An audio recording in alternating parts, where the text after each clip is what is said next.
Assalamualaikum warahmatullahi wabarakatuh. Hi everyone, welcome and thank you for joining me today. In this occasion, I will present it about the book called Soil Investigation and Foundation of High-Rise Building Construction.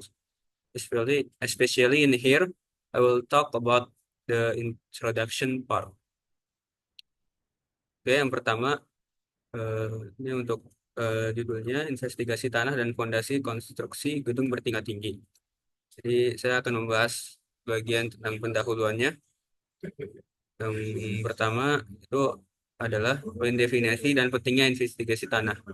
Menurut Fitria et al. eh, dari tahun 2023, investigasi tanah merupakan langkah awal yang sangat krusial dalam setiap rekonstruksi. Definisi umum dari investigasi tanah adalah serangkaian proses untuk memahami kondisi geoteknik suatu lokasi dengan tujuan mengidentifikasi karakteristik tanah yang akan menopang struktur bangunan.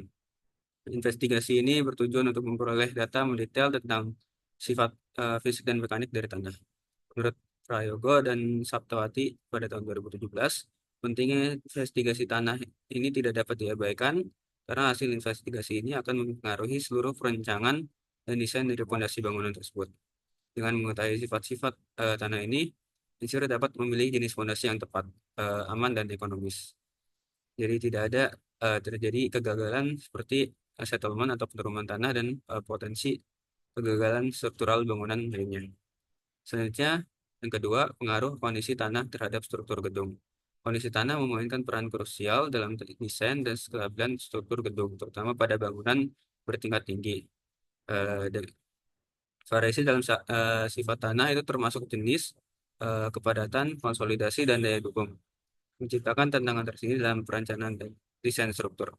Tertulis tahun 2024, ketika kondisi tanah tidak stabil atau rentan terhadap perubahan seperti pada tanah berlereng atau tanah yang rentan longsor, resiko terhadap kestabilan fondasi itu dapat meningkat.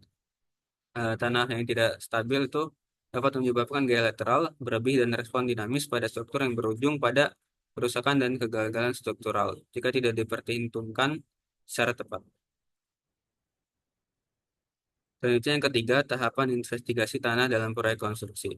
Tahapan investigasi tanah melibatkan pengujian lapangan dan laboratorium untuk mengumpulkan data. Metode yang umum digunakan dalam investigasi tanah antara lain adalah deep boring, undisturbed sampling, standard penetration test atau SPT, dan pond penetration test atau CPT itu sonder. Pengujian ini dilakukan untuk mengetahui kekuatan tanah, stratifikasi lapisan tanah, dan kondisi geologi setempat. Menurut Prayogo dan Saptawati tahun 2017. Secara garis besar, tahapan investigasi tanah dalam proyek konstruksi itu meliputi yang pertama adalah dilakukannya pengumpulan data awal. Langkah pertama melibatkan pengumpulan data mengenai geologi, hidrologi, dan topografi pada lokasi proyek. Selanjutnya dilakukan pengujian di lapangan. Pengujian di lapangan ini dilakukan pengujian deep boring, digunakan untuk mengambil sampel tanah pada kedalaman tertentu, baik sampel terganggu atau disturbed maupun tak terganggu atau undisturbed. Lalu uji SPT dilakukan pada interval kedalaman setiap 2 meter untuk mengukur kerapatan relief lapisan tanah dan menentukan kekuatan lapisan tersebut.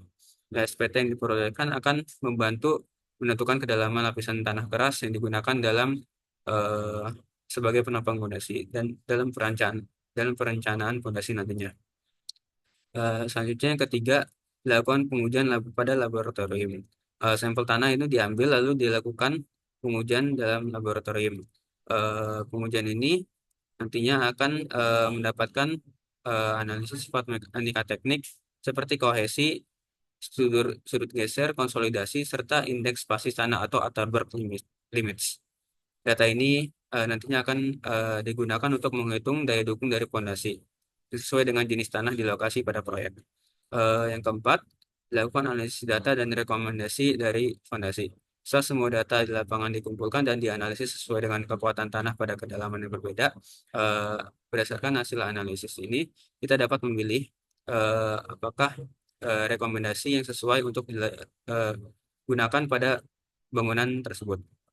Simulasi ini tidak hanya mempertimbangkan aspek kekuatan, tetapi juga efisiensi dan keamanan dari struktur keseluruhan.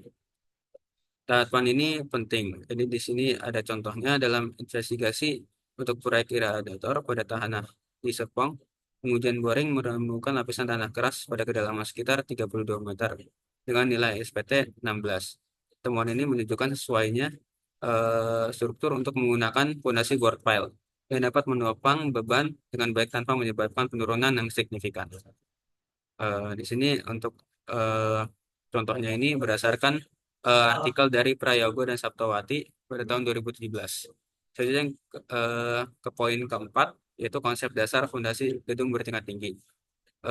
Pada gedung bertingkat tinggi, dua jenis fondasi utama yang sering digunakan itu adalah fondasi dangkal dan dalam. Fondasi dangkal ini seperti fondasi telapak atau tapak digunakan seperti ketika lapisan tanah berada dekat dengan permukaan. Sebaliknya, fondasi yang dalam seperti bor pile atau yang panjang digunakan untuk mentransfer beban ke lapisan tanah yang lebih dalam dan lebih kuat. Menurut Hakam tahun 2020, 2000, buku dari Hakam tahun 2008. Pada gedung bertingkat tinggi, lebih umumnya digunakan yaitu fondasi dalamnya saja dari tanah untuk memastikan stabilitas terhadap gaya-gaya lateral seperti angin atau gempa bumi. Hmm. Posisi dalam memiliki dua komponen utama yaitu daya dukung ujung yaitu end bearing dan gesekan kulit yaitu skin friction. Selanjutnya eh, penjelasan fondasi dalam dapat dilihat di bawah ini menurut buku dari Hakam 2008. Itu yang pertama itu ada fondasi board pile merupakan salah satu jenis fondasi yang umum digunakan dalam konstruksi gedung bertingkat tinggi. Pekerjaan ini dilakukan dengan penggubaran tanah terlebih dahulu, lalu setelah mencapai kedalaman tertentu, lubang tersebut diisi dengan beton untuk membentuk fondasinya. Berikut beberapa poin mengenai board pile ini. Yang pertama, diameter minimal itu adalah 60 cm dan opsi ukuran lain seperti 80 cm atau 100 cm.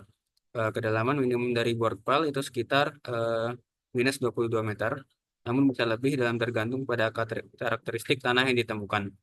Pengeboran ini dilakukan menggunakan metode coring atau washboring. Dan sangat penting jangan jaga kebersihan dari lubang pengeboran sebelum beton itu akan dituang. Mutu beton ini disarankan adalah 30 MPa atau FC 30. Selain itu, perlu dipastikan bahwa pekerja pengeboran harus diawasi oleh orang geoteknik, ahli geoteknik. Selanjutnya yang kedua ada tiang panjang. Oh, untuk borpal ini cocok untuk pada tanah yang memiliki stratigrafi kompleks yaitu lapisan tanah keras yang terletak lebih dalam. Penggunaannya itu meminimalkan getaran dan selama konstruksi sehingga cocok digunakan di lokasi yang sensitif terhadap getaran. Selanjutnya yang kedua ada tiang panjang. Tiang panjang ini jenis fondasi dalam yang dipasang dengan cara memukul atau memajang tiang ke dalam tanah menggunakan alat berat. Yang panjang biasanya terbuat dari beton pracetak atau baja dan digunakan ketika lapisan tanah keras berada pada kedalaman yang relatif rendah. Beberapa hal mengenai tiang panjang. Yang pertama itu kedalamannya berkisar antara minus 15 meter sampai dengan minus 23 meter. Dengan target kedalaman ditentukan oleh jumlah pukulan hammer terakhir. Itu 10 pukulan untuk setiap 1 cm. Yang kedua itu tiang panjang itu cocok digunakan pada tanah dengan daya dukung yang tinggi berada pada kedalaman yang lebih dangkal daripada uh, boring apa yang bor. Selanjutnya selain itu metode lain seperti injection file dapat dipertimbangkan jika tiang panjang tidak diizinkan karena pertimbangan lingkungan. Tiang panjang memberikan keuntungan berupa kemampuan menahan beban yang besar yang cocok untuk kedalaman lapisan tanah yang keras, kedalaman menengah hingga dangkal. Namun salah satu kelemahannya adalah getaran yang dihasilkan selama proses pemancangan ini dapat mempengaruhi bangunan dan infrastruktur dari peralatan di sekitarnya. Salah satu tangan-tangan dalam perencanaan fondasi ini adalah mekanisme dari efek dari penurunan. Selain itu, penentuan kedalaman ini harus mempertimbangkan kondisi geologis tempat. Sehingga tujuan dan manfaat dari buku ini disusun untuk memberikan panduan komprehensif mengenai langkah-langkah investigasi dari tanah. Secara khusus, Tujuannya ini yang pertama menyediakan pemahaman mendalam mengenai pentingnya investigasi tanah dalam menentukan stabilitas dan keamanan fondasi gedung bertingkat tinggi. Kedua, menjelaskan metode dan prosedur investigasi tanah. Yang ketiga, memberikan panduan mengenai pemilihan dan desain fondasinya. Lalu yang keempat, mengulas tantangan dalam perencanaan fondasi seperti terjadinya penurunan settlement dan gaya lateral serta solusi praktis untuk mengatasi tantangan-tantangan ini. Selanjutnya, adapun manfaat dari buku buku ini dapat membantu mahasiswa dan praktisi teknik sipil dalam memahami tahapan yang diperlukan dalam investigasi tanah, sehingga mampu membuat keputusan yang baik dalam perencanaan fondasi. Yang kedua, memberikan referensi praktis dan teoritis bagi perencana konstruksi dalam memilih jenis fondasi yang sesuai dengan kondisi tanah di lapangan, baik kondisi dalam maupun dalam seperti board, file, dan jenjang. Ketika menyediakan contoh studi kasus dan analisis nyata yang dapat membantu dalam menghadapi tantangan di lapangan, khususnya dalam proyek bangunan gedung bertingkat tinggi. Dengan buku ini diharapkan membaca dapat mendapatkan landasan yang kuat pada hal investigasi tanah dan perencanaan fondasi, sehingga dapat dilakukan investigasi tanah dan perencanaan fondasi yang efektif pada proyek-proyek konstruksi yang dilakukan di masa mendatang. Eh, Sekian dari saya. Terima kasih. Thank you for watching my presentation. Assalamualaikum warahmatullahi wabarakatuh.